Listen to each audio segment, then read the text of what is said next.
It's been about 30 days. 30 days since I started liquid mining Bitcoin. This has been one of the most interesting experiences in my Bitcoin mining career. This is a 30-day update on how my DCX Immersion mining deployment has been doing. But before we get into the 30-day review, check out how we got here.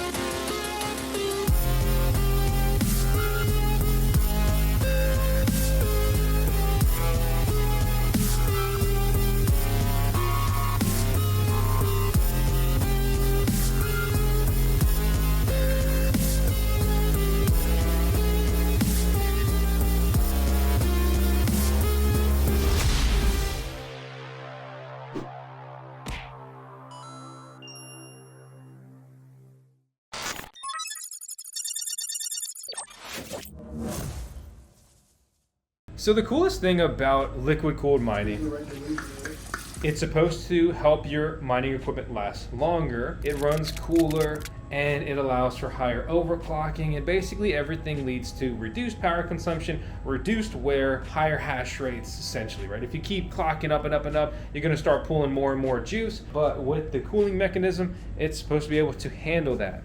So you saw the tub and you see some of the footage of inside the tub, and I'm gonna take the lid off here in a second. But first, let me show you the dry cooler, because the dry cooler is what makes everything happen.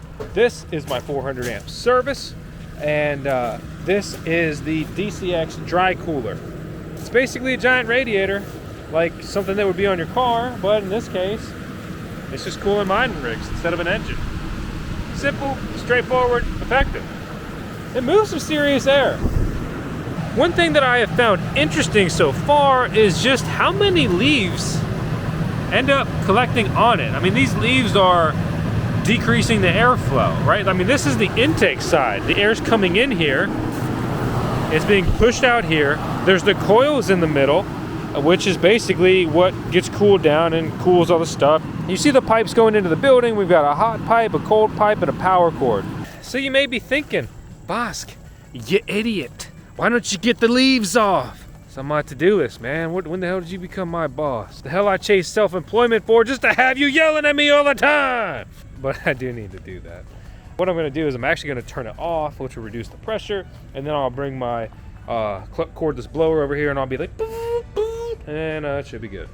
So let's go look at the container, because I mean, just if you hear anything, it's probably that air-cooled mining container you see behind me, which, by the way, that's a Digital Shovel mini pod.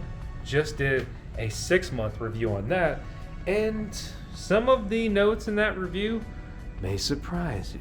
So let me take the lid off, and to make sure we don't have a splashdown situation here, I'm going to put this handheld gimbal camera down, and I'll turn the tripod on to record it. One key note here, though, before we get into that.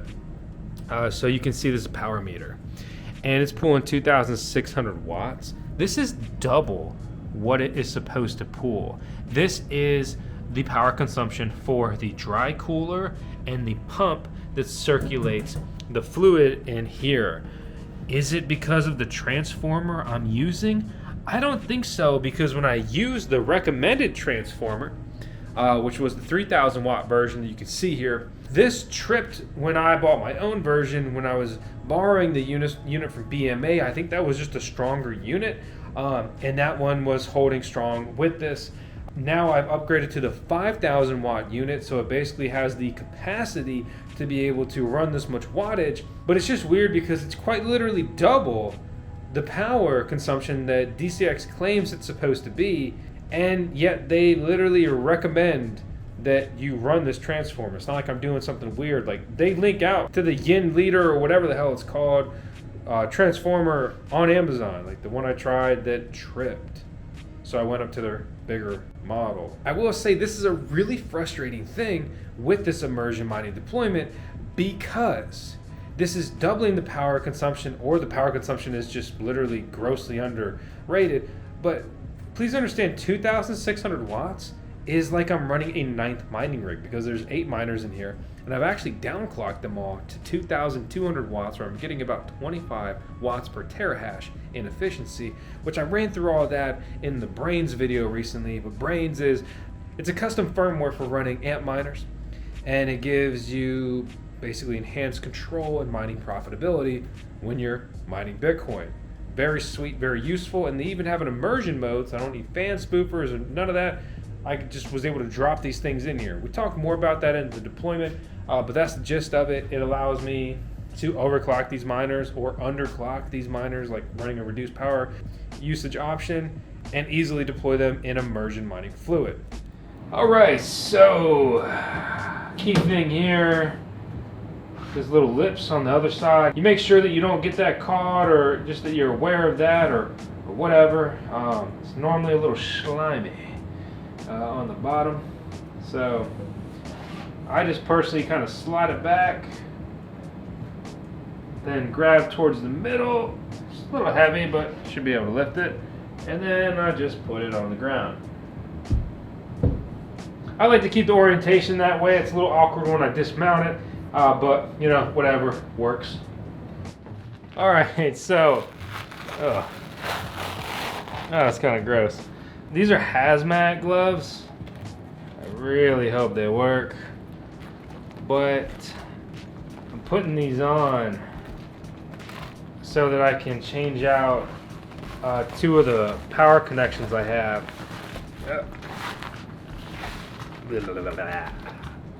Step 1, I'm gonna unplug the power to these miners.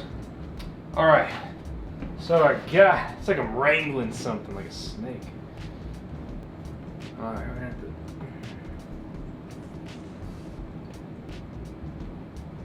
Not too bad.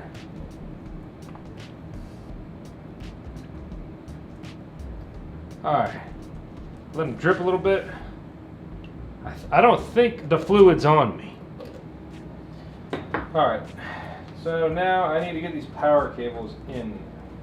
So looking at their orientation, I'm gonna put them in this way.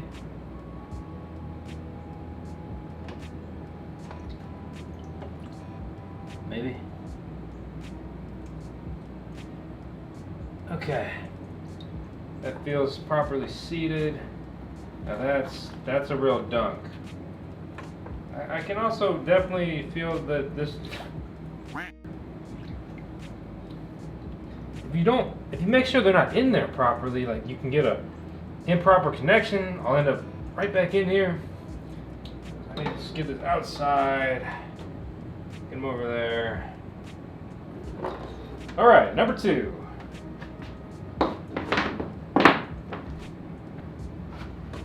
All right.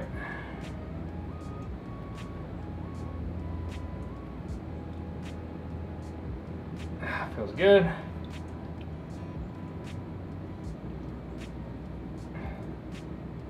That's good. Plug that boy in.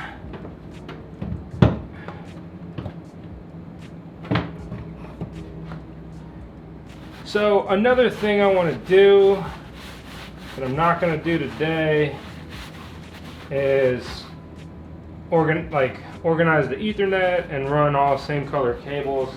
Just make it look nice and tidy, and then do a little more wire management and get these bundled. But they're good. And another maintenance item has been completed. I don't know why I did an annoying beep. I apologize for your ears.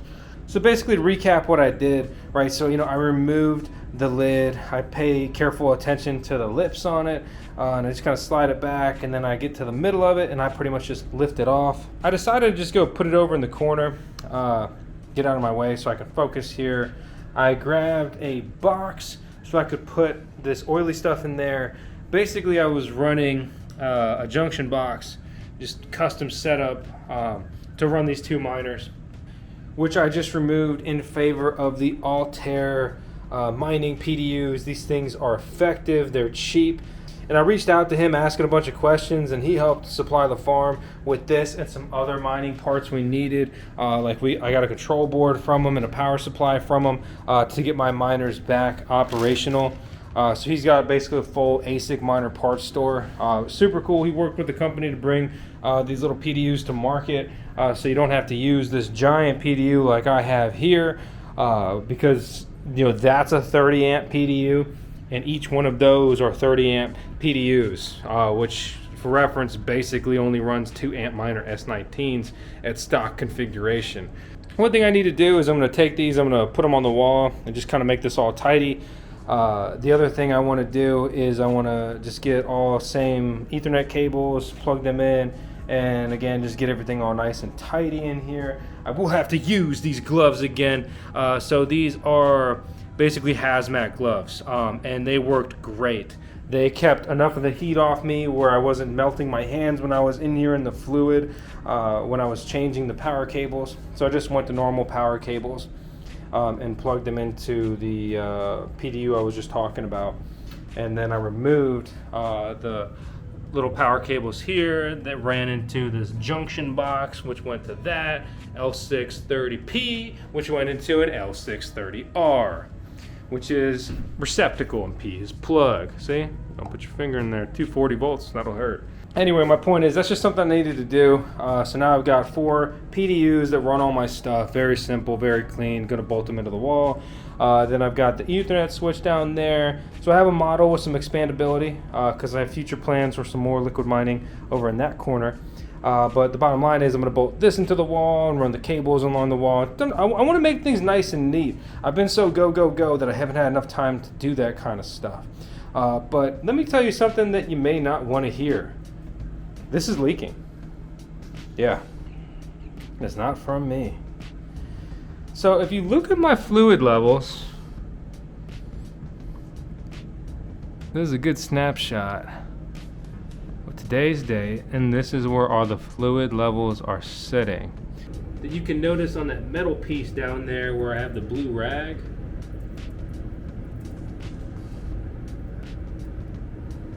And it's either leaking out of one of these pipe connections down here on the back of the unit, or maybe out of the pump. But I felt the pump the other day, and the pump felt, like it wasn't oily, not like it was leaking.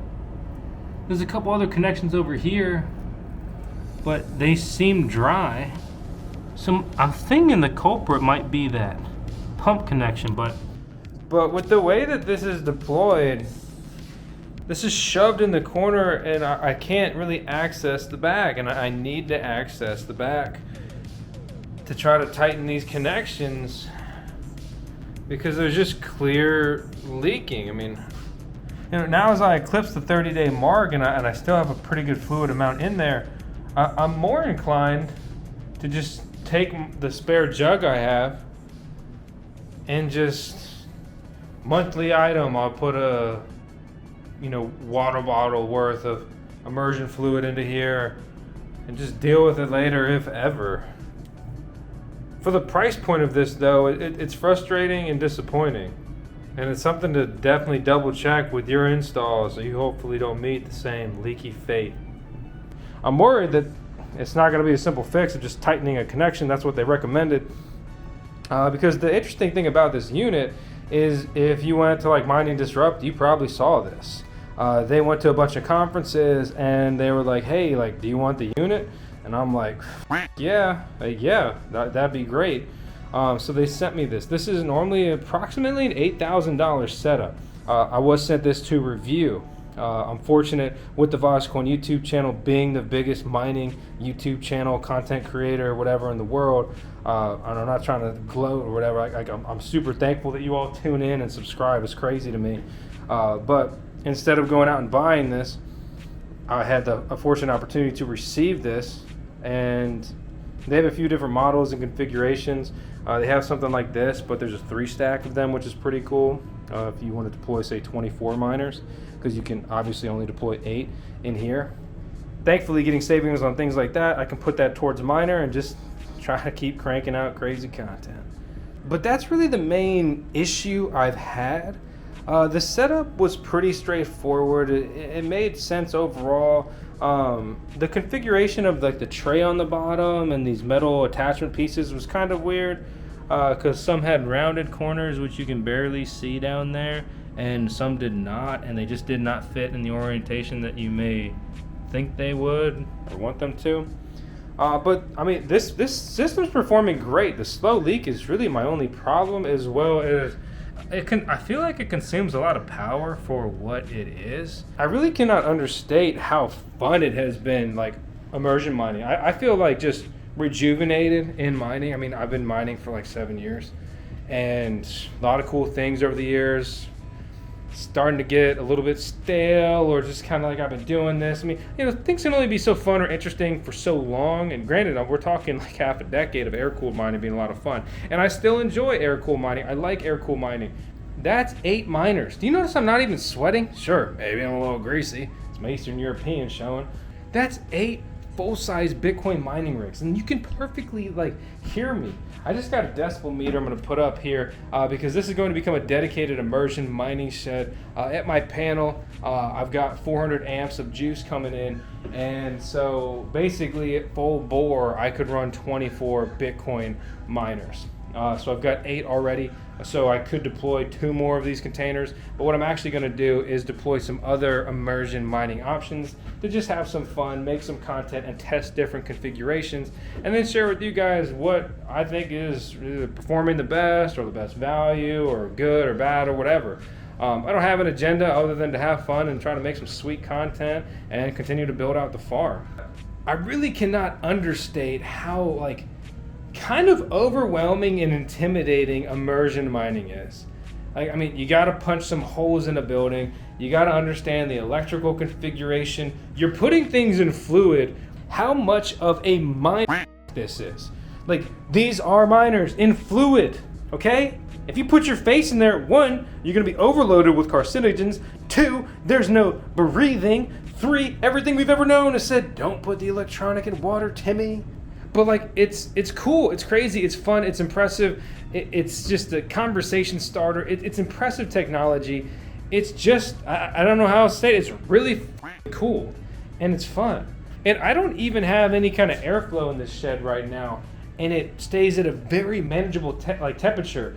For example, if I had one of these miners running air-cooled, it produces 10 times more heat than this produces, because the dry cooler is extracting all that heat, essentially. So as I add even more miners in here, I am going to cut a basic small exhaust fan in. I'm going to push just a little bit of air so it's not stagnant, so it breathes just enough. I'm going to push a little bit of air through this building, and it'll be good to go. That's my plan with kind of what's next for the immersion shed. I've got 400 amps, and I plan to use it. The end game, solar power out here on the farm. I'm working with the electric company to bring 3-phase, which will help me scale more, get my electricity rate down. But until then, I'm going to continue pushing basically on all fronts. So I'll continue building. I've run all the wiring. I have the service. I have the capacity. All I need to do is build the immersion infrastructure to deploy more miners. I will also need to get a few more miners. The pod is at capacity. This is at basically 1/3 capacity. I'm running several miners in VoskCoin HQ, or the field building. The difficult thing with these immersion setups, if you want to maximize their footprint, which you naturally obviously do because they're expensive to deploy. For example, with DCX, it's basically adding an additional $1,000 per miner deployed. That is a 50% increase in current pricing of Bitcoin miners. For example, the Bitmain Antminer S19s, in particular the S19K Pros, are getting a lot of praise for being similar performance to an Antminer S19 XP at a lower price point and not having some of these weird XP problems that some people have had. My miner has been fine, my XP, but it conflicts with some aftermarket firmware and control boards, and it just seems like a hassle, and you wonder why. So to bring it back here on topic, I am a bit swooned, if I'm using that word right, by immersion mining as a concept. I deployed this mining shed quite a while ago, and then I shifted to other projects, and some things got in the way, and then hit a hurdle here, changed my mind, this, that, whatever. The point is that finally getting some miners going in here is really fun, and just making me feel like the investment on this mining shed was, much more worthwhile. Immersion mining as a concept, and I've known about immersion mining for a long time, like many others. I toured some immersion mining farms very early in the immersion mining life cycle. I was absolutely just jaw drop blown away to the facility I went to in South Carolina. And that facility, it cannot be understated how like ahead of the times he was. Mark was immersion mining before most people even knew about it. So like, pretty cool, Mark. Good job. And then we went to the bigger DCX farm that BMA manages, Akil's farm.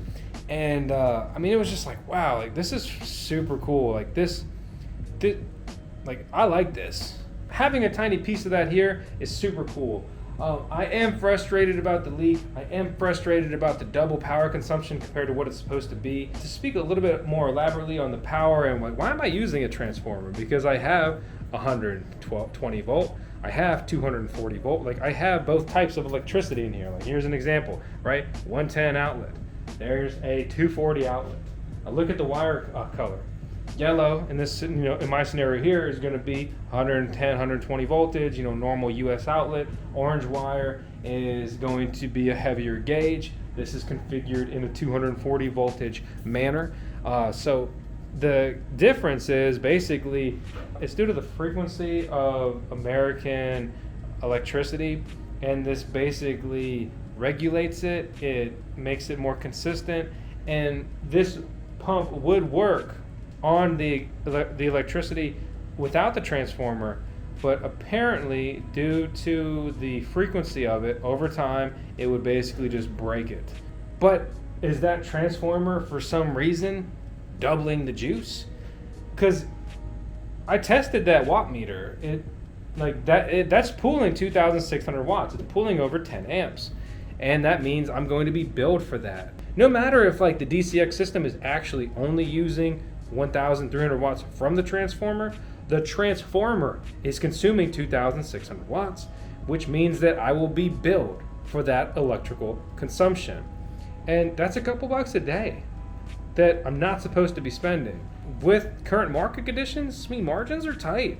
I am in a mindset with the mining farm of expand as much as I can while still maintaining a viable option. Margins are thin. And at the current trajectory, if Bitcoin doesn't pump, after Bitcoin halves, I am like, my stuff is going to be in the red big time, to the point that it's just not going to make sense to run. Scary. I'm a long-term believer. I don't think that's going to be the case. I think things will be okay. But hoping and reality are two different things. And that's a scary thing.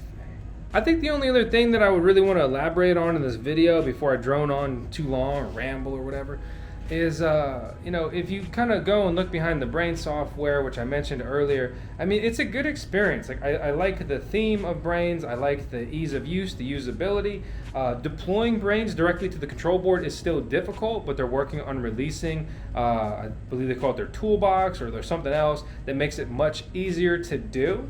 You can deploy with an SD card, but if you deploy a firmware with an SD card, it's another point of failure. SD cards are just really not great for doing this, and that is why Braiins is actually producing their own control boards now, which is super cool, as well as releasing their deploy direct to control board function. It's just a better way to do this and go about it. But getting those real-time stats, getting the ability to customize the power consumption, and so they estimate it, and for what it's worth, they have their disclaimer on it, but I turned it down to 2,200 watts in the firmware, and then I measured it, which is a single miner at the watt meter, and it was consuming like 2,170 or 90 watts, I believe. Like basically it was consuming 2,200 watts, which was like, I'm like, great, incredible. It's doing pretty much what it's supposed to do. So, if those numbers are off, it could throw your equations off and things may not make sense, or you could trip a breaker. Depends why you're turning power figures down. So this has been a new experience for me on a lot of fronts, and I'm really happy across the board with many things, but that leak is absolutely an issue. So it's something I need to dive deeper into. I'm going to need to pull it off, tighten down, but I absolutely hate leaks with anything. I will say it's an incredibly slow leak because I noticed it starting to leak. I was like, I think it's leaking a couple weeks ago. And the level has barely dropped. So, I mean, this is a very slow leak, to the point you could even treat it like it's a car that's, leaking oil or burning oil, and you just top it off once in a while. Because one of the good things about the DCX kit that I got, I have another 5 liters of immersion fluid. But I gotta say, it was shocking how much fluid is in there. That thing weighs like 700 pounds or something. I don't care how strong you are. It's gonna be a tough one to move. From my point of view, I'm gonna let this sit here forever. But with that in mind, I should probably definitely work on addressing this leak soon. So, hey, always something to do. Better and worse. The beauty of owning a farm and also a mining farm. Growing soybeans out here on the farm and farming digital beans. And that's all I got. So it's time for me to go check on our CFO, our Chief Farming Officer. That's going to be Tales of Vosk. We run 10 seconds of Tales in every video. If you have a question about the DCX enclosure that I missed, please drop it in the comments below. Let me know your thoughts. Again, my name is Vosk. You're on the VoskCoin YouTube channel. I hope you liked this video. If you didn't, well, I don't know why you're still here. If you did, thanks. I'm glad you liked it. And that's all I got. See you on the next one.